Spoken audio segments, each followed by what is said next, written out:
Ba-dum-bum, doo-doo-doo, doo-doo, ba-dum-bum, doo-doo-doo, doo-doo, ba-dum-bum, doo-doo-doo, doo-doo, ba-dum-bum, doo-doo-doo, doo-doo. Easy as pie, lemon, apple or cherry. Loving you is so very. Fala turma, bem-vindos a mais um programa Jeito Goiano. E como foi o sábado passado, não vamos perder tempo aqui na abertura, hein? Vamos começar com um bate-papo da Andressa e o escritor Túlio.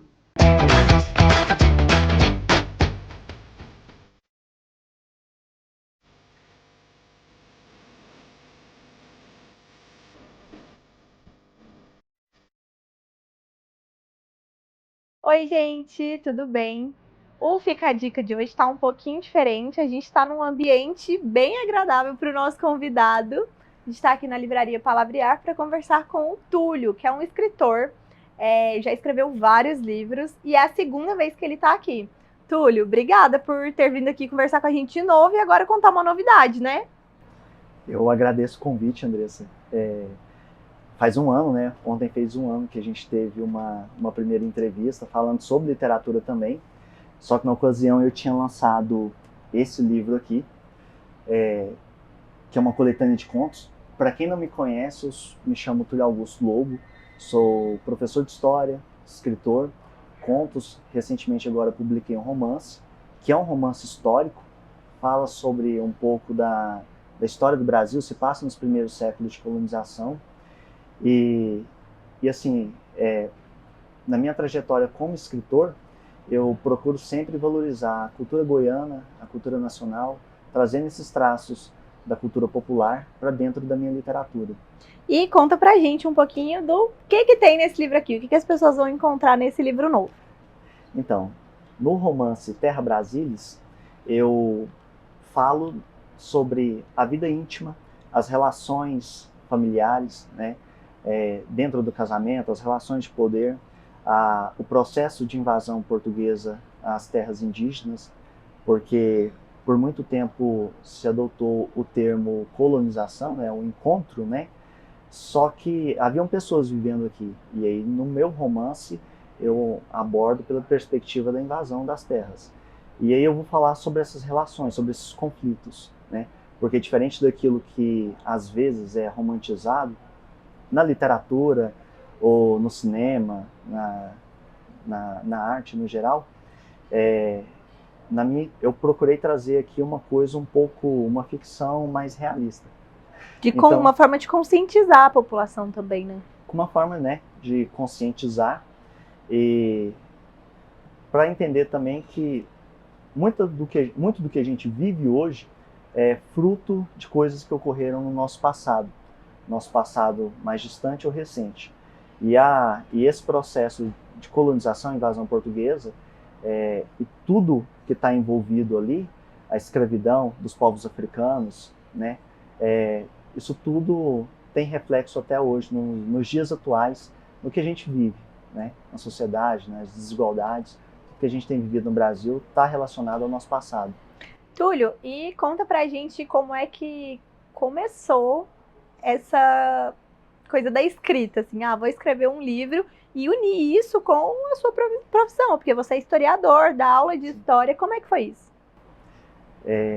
Começou de uma forma meio espontânea.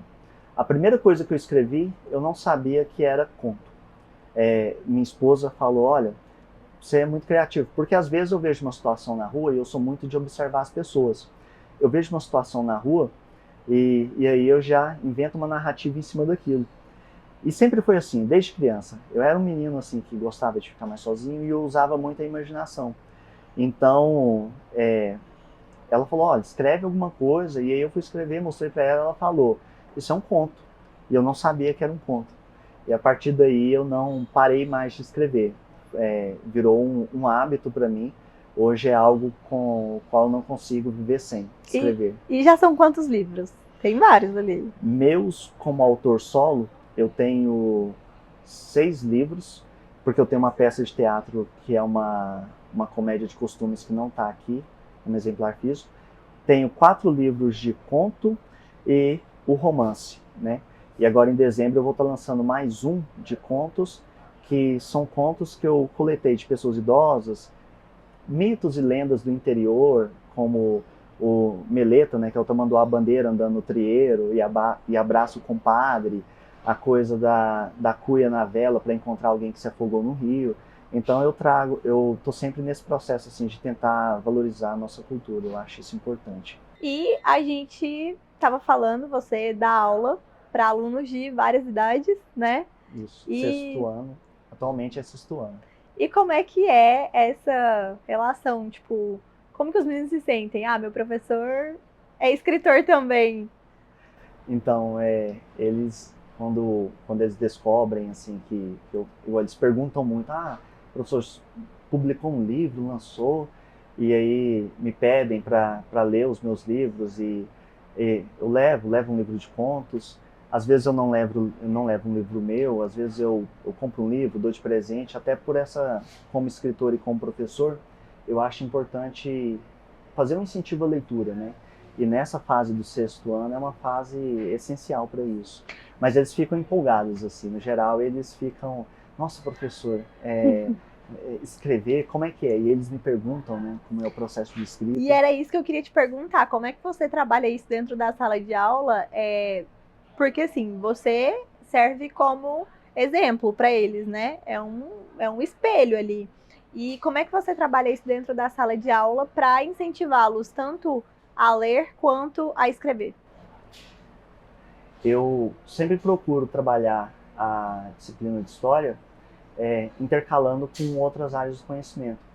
E, no caso, eu gosto muito de usar produção de textos de ficção com temas históricos. E eu trabalho muito isso com eles. Para trabalhar a escrita, para trabalhar a imaginação. Então, eu estou sempre incentivando o processo de escrita. E uma coisa que eu falo para eles, que é essencial e às vezes é um tanto menosprezado, é a imaginação, a criatividade, que é algo que tem que ser explorado, né? É algo que você tem que manter com você sempre. Mesmo na vida adulta, eu acho que é algo importante que a gente não deve abrir mão. Essa capacidade de imaginar. Isso é importante para a escrita. Para todo mundo. E acho que não só para escrita. Não. Eu acho que em todas as áreas que a gente vai trabalhar, a gente precisa ter a criatividade ali aflorada para que saia do comum, né? Exato. Sem a criatividade, a capacidade de imaginar algo que não existe, você não cria nada de novo. Né? Túlio, a gente está caminhando para o final. Antes de encerrar e de pedir a dica, vou pedir para você contar para a gente, parece que os livros serão publicados, é isso? Eu vou publicar agora os contos, né, inspirados em histórias contadas por idosos e pessoas do interior. E eles têm uma característica muito, muito semelhante à cultura do interior aqui, goiano. Falam sobre temas que, no geral, as pessoas que moram no interior há algum tempo, elas conhecem.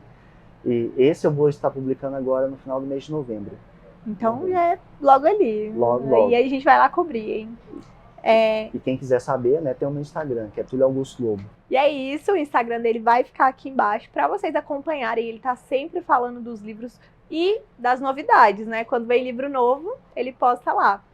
E, Túlio, para encerrar, dá uma dica pra gente, para quem tá em casa que quer começar a escrever, o que deve fazer, por onde começar? Então, eu vou dar uma dica partindo da minha experiência, né, pessoal como escritor. A imaginação foi fundamental. Eu sou um adulto de 35 anos e até hoje eu não abri mão de ver desenhos, ler histórias em quadrinhos, imaginar, né? Eu estou sempre exercitando isso. E em qualquer processo de escrita, mesmo que você vá produzir uma redação, né, que não seja uma ficção, você precisa ter essa habilidade de imaginar para você criar algo, né? Então eu diria para que quem estiver ouvindo, né, trabalhe a imaginação, incentive a imaginação dos seus filhos, a criatividade, porque ela é fundamental. Não só para virar um escritor, mas para tudo na vida, né? Para você se destacar e criar algo, né? Você precisa da imaginação, da criatividade. Túlio, muito obrigada.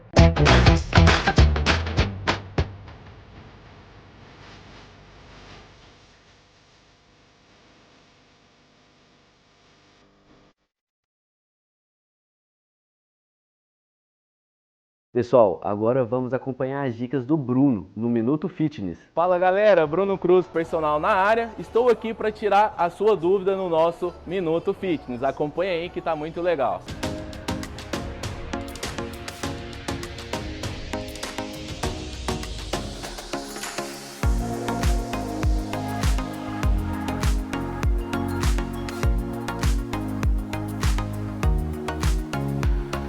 Galera, vejo muitas pessoas errarem esse exercício na academia.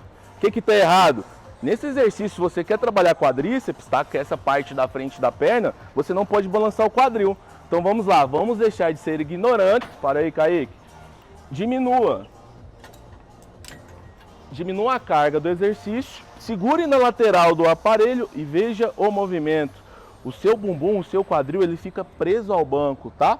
Isso vai ativar mais a sua coxa. Então, se você quer melhorar a sua coxa, quer perder gordura, quer perder celulite, você tem que fazer esse exercício certo, tá? Repara no movimento, olha o tanto que tá pegando mais o músculo agora, beleza? Essa é a dica da semana. Quer potencializar o seu treino, começar a ter resultado? Aprenda a treinar primeiro. E carga não é tudo, tá? Sempre diminua a carga do exercício para você conseguir fazer e concentrar mais no seu músculo, tá ok? Essa é a dica da semana. Galera, é isso. E não esqueça de mandar as suas dúvidas, as suas sugestões, tudo que você vê relacionado ao mundo fitness, pode mandar a sua dúvida nas nossas redes sociais, que o BC vai responder todas as suas perguntas. Vem com a gente.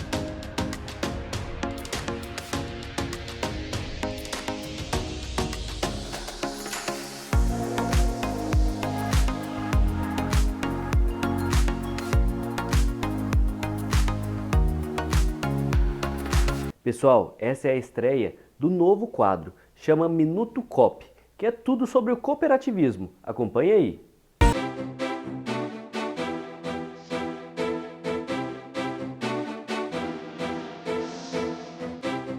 Cooperativismo de crédito, algo novo para você? É porque você ainda não conhece o Sicoob. O Sicoob é um dos maiores sistemas de cooperativismo. Nós já somos a maior rede de atendimento no Brasil. Estamos nos rincões mais longínquos desse país. Estamos nas cidades onde não tem nenhum serviço bancário, a não ser o cooperativismo de crédito.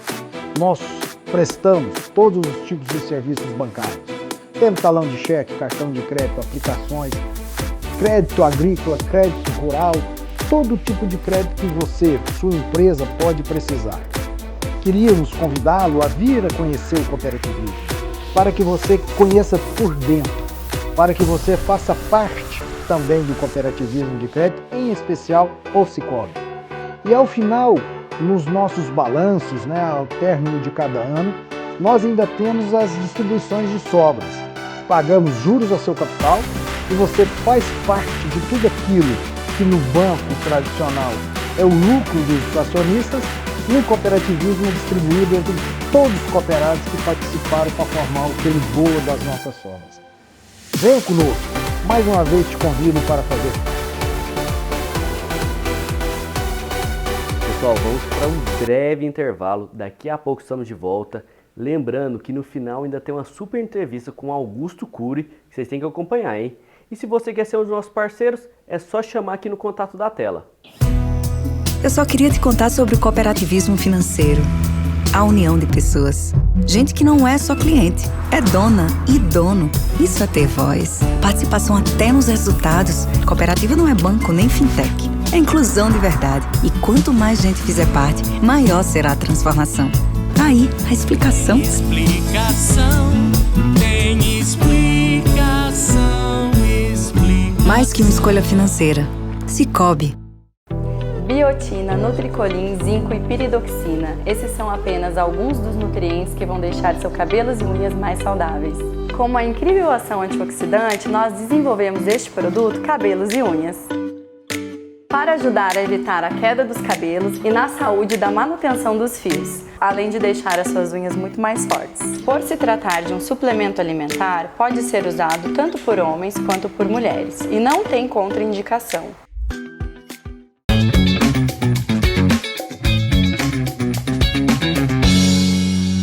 Oi, gente, tudo bem? O Por Aí de hoje tá um pouquinho diferente, hein? É uma dica para quem gosta de leitura e de café. Hoje nós estamos aqui no Palavrear, que é uma livraria aqui no setor leste universitário. Eu vou mostrar para vocês como é que funciona aqui, uma entrevista com uma das sócias e o espaço. Vem com a gente!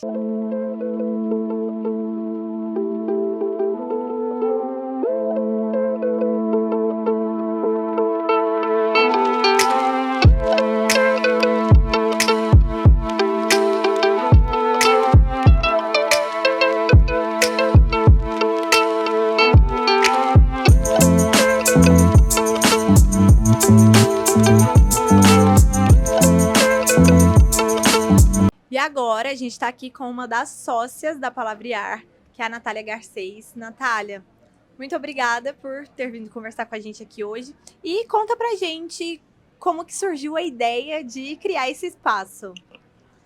Então, eu e minha sócia e companheira, a Larissa, a gente trabalhou muitos anos numa livraria, né? E eu sempre fui apaixonada por livros e leitura e tudo. E ela embarcou no meu sonho. Então, a Palavrear é fruto desse sonho, né? Eu sempre gostei muito de livros e sempre quis um espaço assim, que unisse cafés com livros e um espaço onde as pessoas pudessem, né, se reunir, ler, escrever, ficar à vontade mesmo nesse mundo de livros. E é algo inovador, né? Porque Goiânia tem poucos espaços acolhedores, assim, para quem gosta de leitura e de café, de um lugar, assim, para ficar à vontade mesmo. Exatamente, foi até essa a intenção, porque assim, a gente sabe de livrarias em shoppings, né? Até as que fecharam no Flamboyant e tudo. E livrarias de rua é uma coisa que não existe em Goiânia, né? Tem os sebos e tudo, mas não nesse conceito, né? Que une que seja mesmo esse espaço cultural, que tem lançamento de livros, músicas, eventos mesmo que tragam esse público amante de livros e dessa cultura. Então foi essa a intenção mesmo. E quando que a Palavrear começou? Dia 24 de outubro de 2017. Bem no dia do aniversário de Goiânia, que essa realmente foi a intenção, unir as duas coisas, ter um espaço cultural que entrelaçasse com Goiânia, né? E assim, a gente teve uma pandemia há 2 anos, né? E trouxe impacto para Palavrear, teve um impacto, porque assim, não é só uma livraria, e a gente viu muitas livrarias, como você disse, fechando durante a pandemia. Vocês tiveram algum impacto negativo? Olha, a gente fala que a pandemia mostrou que realmente a gente tem uns clientes que viraram amigos e que compram muito a ideia disso, né? Desse evento, desse espaço cultural mesmo. Porque assim, a gente ficou com o café fechado, mas a livraria a gente continuou fazendo entregas, né? O café realmente não tinha como funcionar, mas a gente continuou fazendo as entregas e a gente fala que os clientes abraçaram muito a causa de manter uma livraria viva, né? Manter um negócio de bairro ativo. E foi esse conceito que manteve a gente aberto, né, e que permaneceu depois, porque realmente, para a gente, nesse ponto, foi bom esse movimento. Os clientes realmente abraçaram a causa e mantiveram a livraria aberta.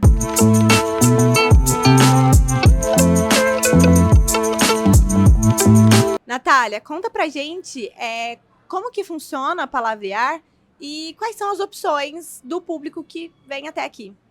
Então, nós somos uma livraria independente, a gente trabalha com livros novos, né? Todos os nossos títulos são novos e a gente foca muito em humanidades, né? A maioria dos nossos títulos são de humanidades. A gente tem um café aqui no fundo e a gente, como os nossos livros são novos, né? E a maioria são livros naquele modelo de consignação que a maioria das livrarias trabalham, a gente pede para os nossos clientes não levar os livros para o café. Passa no caixa antes, acerta. Mas se o cliente quiser trazer um livro de casa, ficar no nosso jardim, o espaço é dele. Pode ficar totalmente à vontade.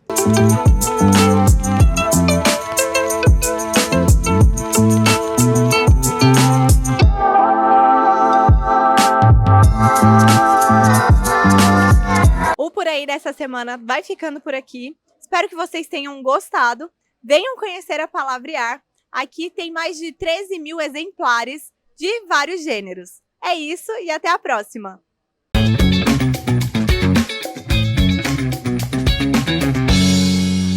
Pessoal, viu só que livraria legal que é a Palavrear? Vale a pena conferir, hein? E agora vamos tirar todas as dúvidas com o Tarek Uchoa.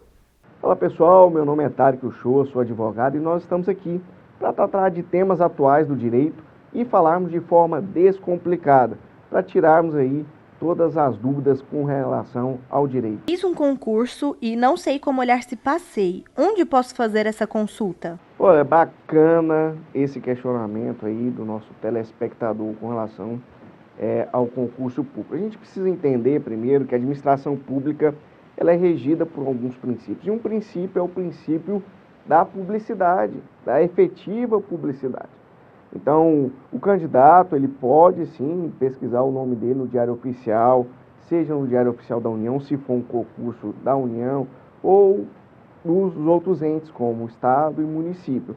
Mas é importante que ele saiba que, em caso ele não seja devidamente aí notificado que ele foi aprovado nesse concurso, que ele tem um prazo aí para tomada de posse, ele pode sim aí ter revertido aí a sua tomada de posse judicialmente. O que acontece muito o concurso acontece, passa um longo período e o indivíduo fica sem saber que foi nomeado, né? É interessante que existem inúmeros casos, tem um caso, por exemplo, aqui no estado de Goiás mesmo, a moça só foi saber 7 anos depois que ela tinha saído o nome dela do Diário Oficial. Então tem como sim reverter judicialmente, porque a administração pública ela tem que dar ciência e comprovar que houve essa ciência do candidato. E aí, conseguiu entender o tema de hoje? Se ficou algum questionamento, alguma dúvida, entre em contato com nossas redes sociais e na próxima semana traremos maiores esclarecimentos. Até a próxima! Como prometido, agora tem um super bate-papo com Augusto Cury.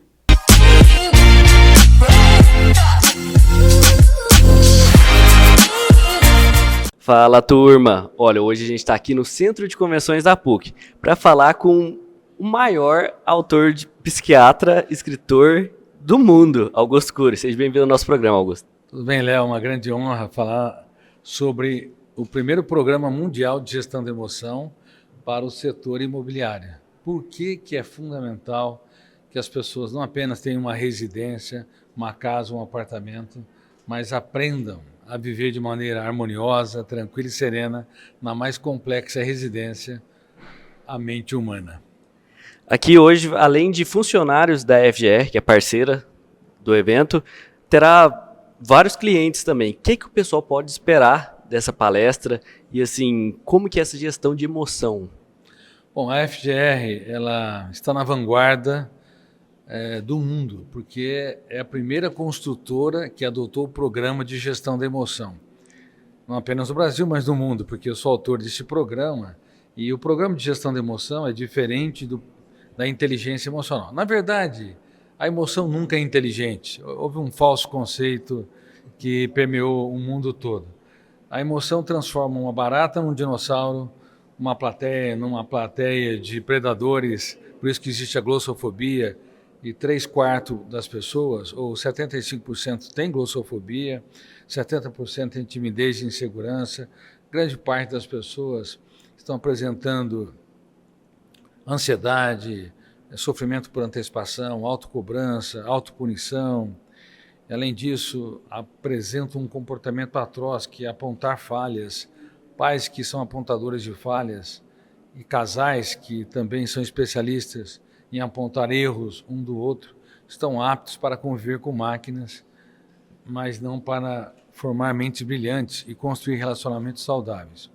Então, nesta noite, nós vamos estar lançando publicamente o programa de gestão da emoção para a FGR, e ele consiste em vários elementos fundamentais. Cada cliente vai receber um livro, O Vendedor de Sonhos, vai receber também um programa online de gestão da emoção completo, um programa exclusivo das regras de ouro para as relações saudáveis. Também vai haver uma cabine anti-estresse, onde jovens, crianças, adolescentes e adultos vão entrar e, numa tela de touchscreen, apertar lá o assunto do seu interesse. Por exemplo, como superar o bullying, como transformar perdas em ganhos. Porque ser feliz não é apenas uma emoção que tem prazer, mas é aprender a entender que não há céu sem tempestades, nem caminho sem acidentes. E para se ser para se alcançar a felicidade, você tem que fazer das pequenas coisas um espetáculo aos olhos, portanto, treinar o seu olhar. Você tem que abaixar o tom de voz quando alguém eleva o tom de voz. E, além disso, tem que impugnar cada pensamento perturbador, cada ideia angustiante, cada emoção tensa, nos primeiros 5 segundos em que ela é confeccionada. Ou seja, o nosso eu, que representa a capacidade de escolha, tem de aprender a atuar como excelente advogado de defesa. Mas nas universidades do mundo todo, bem como nas escolas básicas do mundo todo, à exceção das escolas que têm aplicado um programa de gestão da emoção, chamado Escola da Inteligência e outros, são mais de 1.500 escolas. Bom, enfim, a cabine anti-estresse vai levar as pessoas a viajarem para dentro de si mesmo, para poder trabalhar perdas e frustrações, gerenciar o seu estresse, aprender a arte da empatia ou se colocar no lugar do outro, e escrever os capítulos mais importantes da sua história nos momentos mais difíceis da nossa vida. Coisas que as pessoas não sabem. Verdade. Quando alguém ofende, estraga o dia. Quando alguém decepciona, compromete a semana. Uma traição pode comprometer uma vida. Então, se o ser humano não aprender a ser gestor da sua mente, se ele não aprender a reciclar o lixo mental, ele vai ser um escravo vivendo em sociedades livres. Portanto, eu reitero, não adianta ter um apartamento adequado, agradável, não importa o tamanho. Se não aprender ferramentas de gestão da emoção, vai ter cama, mas não vai dormir direito. Verdade. Porque vai sofrer por antecipação. E você sofre por antecipação? Muito. Vai ter uma mesa farta e às vezes vai ser desnutrido emocionalmente, ou seja, porque é um criticista, um apontador de falhas. Uma pessoa bem nutrida é alguém que elogia pelo menos 2 a 3 vezes quem ama por dia, e não quem distribui críticas à torta e à direita. Eu sou prova disso, sofri por antecipação. E Augusto, pós-pandemia, essa questão familiar, aconteceu muitos desgastes, né? Do pai ter que conviver com o filho, às vezes ele não tinha esse relacionamento. Como que você trabalha com essa questão na gestão da emoção? Bom, realmente, durante a pandemia, os pais ficaram juntos dos seus filhos. Os casais tiveram maior proximidade física, mas descobriram que eles não sabem falar sobre aquilo que é relevante. Não sabem falar das suas lágrimas, para os seus filhos aprenderem a chorar as deles. Não sabem falar dos seus momentos tristes, até dos sonhos que foram colocados debaixo do tapete do excesso de trabalho. Casais, portanto, eles digladiam por bobagens, às vezes por toalha molhada em cima da cama, alguém aperta a pasta do dente do meio para o fim, ou então porque coisas mínimas. Coisas mínimas, às vezes até mesmo pela temperatura do ar-condicionado. Não tem gestão da emoção. Então, na pandemia, as pessoas expandiram o seu atrito. E, infelizmente, a família que deveria ser um jardim, uma primavera prolongada e com cheio de flores, se tornou um deserto, um inverno cáustico, onde as pessoas, infelizmente, não sabem cruzar os seus mundos. Estiveram próximos fisicamente, estão próximos, mas muito distantes interiormente, porque não sabe dar aquilo que o dinheiro aquele dinheiro não pode comprar, não sabe falar dos seus desafios para que os seus filhos entendam que ninguém é digno do pódio, se não usá-los para alcançá-los. Augusto, foi um prazer ter você no nosso programa. Que vocês aprendam a ter gestão da emoção e se treinar a gestão da emoção, não tenham medo de falhar, e se falharem, não tenham medo de chorar, e se chorarem, jamais desistam dos seus sonhos e das pessoas que vocês amam. Vale a pena viver a vida, mesmo quando o mundo desaba sobre nós. É isso aí, pessoal. Vamos lá.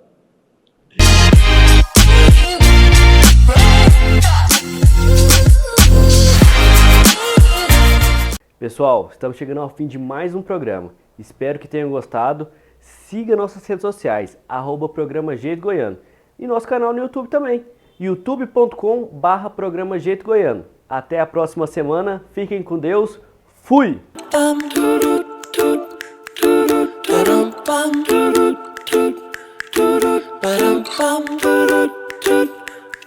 Easy as pie, lemon, apple or cherry.